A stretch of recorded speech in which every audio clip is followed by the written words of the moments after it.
Une seule âme, plusieurs corps, PNJ, portails organiques, pods d'immersion totale et plus encore. Bonjour, merci d'être à nouveau ici avec moi. J'espère que vous allez très bien aujourd'hui. Je suis Marie. Bienvenue sur ma chaîne.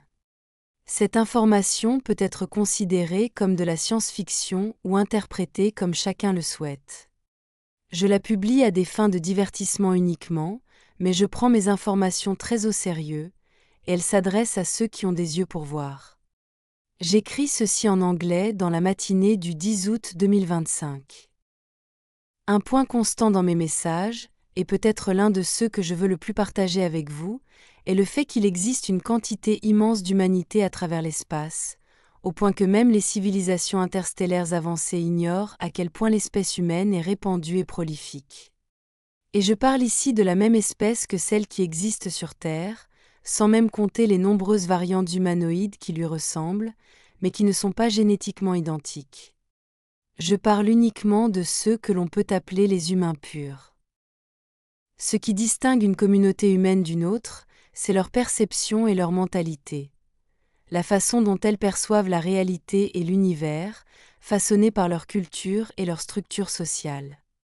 Par exemple, la télépathie est acceptée et encouragée dans de nombreuses cultures stellaires, alors qu'elle est socialement et culturellement réprimée sur Terre, au point que beaucoup croient qu'elle a été supprimée par manipulation génétique. En réalité, les humains terrestres ne ressentent pas cette capacité simplement parce qu'elle est atrophiée à cause d'un contrôle mental. L'une des différences les plus importantes dans la perception de la réalité existentielle, entre les humains stellaires et ceux de la Terre, concerne la réincarnation. Dans les civilisations stellaires, elle est perçue comme un fait établi, alors que sur Terre, ce phénomène est encore remis en question malgré les nombreuses preuves existantes.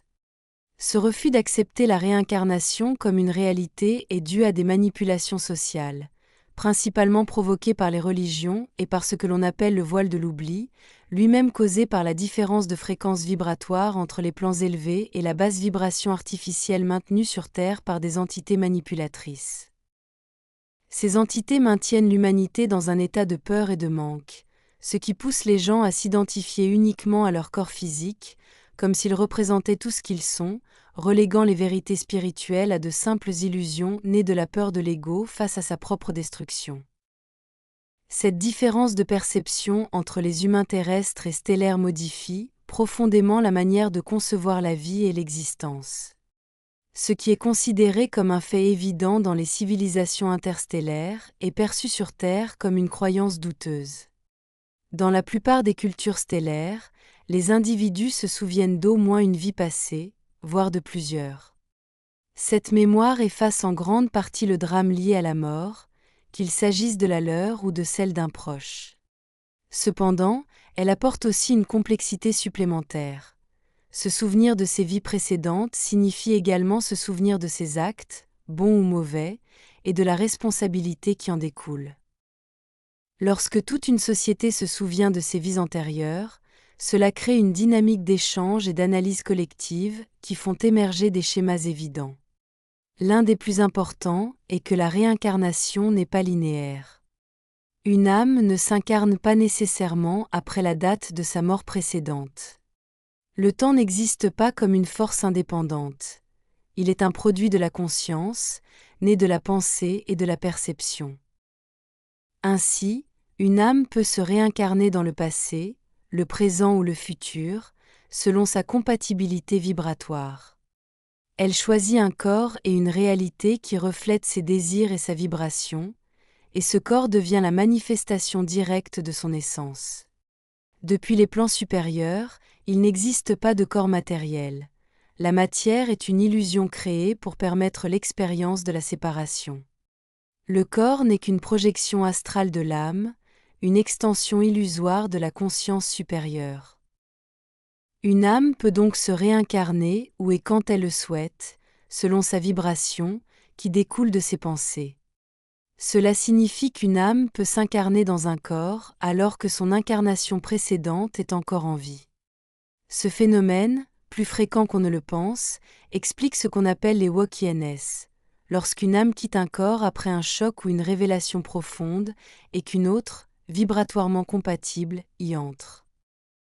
Les civilisations avancées ont observé que ces âmes sortantes et entrantes appartiennent souvent au même soi supérieur, expliquant leur ressemblance et leur compatibilité. En réalité, elles sont la même conscience expérimentant deux points de vue différents dans sa propre ligne de temps. Chaque expérience forge ainsi une nouvelle facette de cette âme, nourrie par la diversité de ses perceptions. Une autre forme d'incarnation se produit lorsque qu'une âme entre dans un corps dit portail organique, animé auparavant par la conscience collective, sans véritable individualité. Ce qu'on appelle aussi un PNJ, personnage non joueur, ou personne de fond. Ces êtres n'ont pas de connexion directe à la source, car ils tirent leur énergie du collectif. Un être sans âme est un égrégore, une création issue des peurs du collectif, existant seulement parce qu'on lui accorde de l'attention. Un PNJ, quant à lui, agit selon la conscience collective du système, sans créativité ni originalité propre. Choisir de se conformer au système et d'abandonner sa liberté de penser revient donc symboliquement à perdre son âme, puisque le système lui-même est la matrice. Il existe des cas où des entités sombres, comme des démons du bas astral, s'introduisent dans ces corps disponibles pour les utiliser selon leurs besoins avant de les abandonner, détruisant souvent la vie du PNJ en question. Ces possessions démoniaques expliquent de nombreux troubles que la Terre classe comme maladies mentales ou troubles dissociatifs. Mais le contraire existe aussi. Des entités bienveillantes peuvent partager un corps avec une âme humaine dans une relation symbiotique harmonieuse, apportant guidance et expansion spirituelle. Cela explique le phénomène du channeling lorsqu'il est authentique, même si beaucoup sur Terre en abusent pour manipuler ou se valoriser. Au-delà du plan naturel, certaines civilisations interstellaires ont créé des technologies capables d'insérer artificiellement la conscience d'une âme dans un corps étranger grâce à des dispositifs appelés pods d'immersion totale.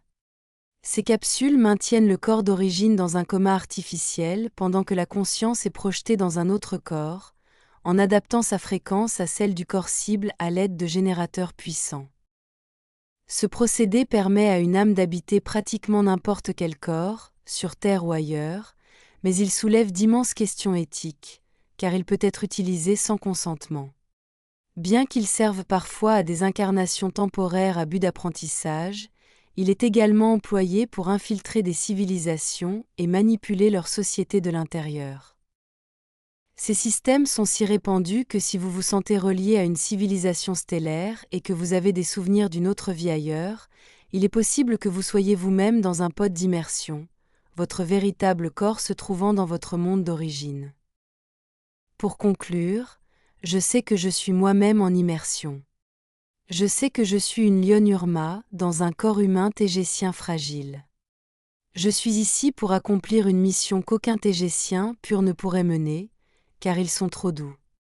C'est pourquoi les Urmas me suivent et m'assistent de près, je suis l'une des leurs. Mon corps félin repose dans un pod, quelque part dans Vega. C'est pour cela que je peux paraître plus combative que ce que les gens attendent d'une tégétienne.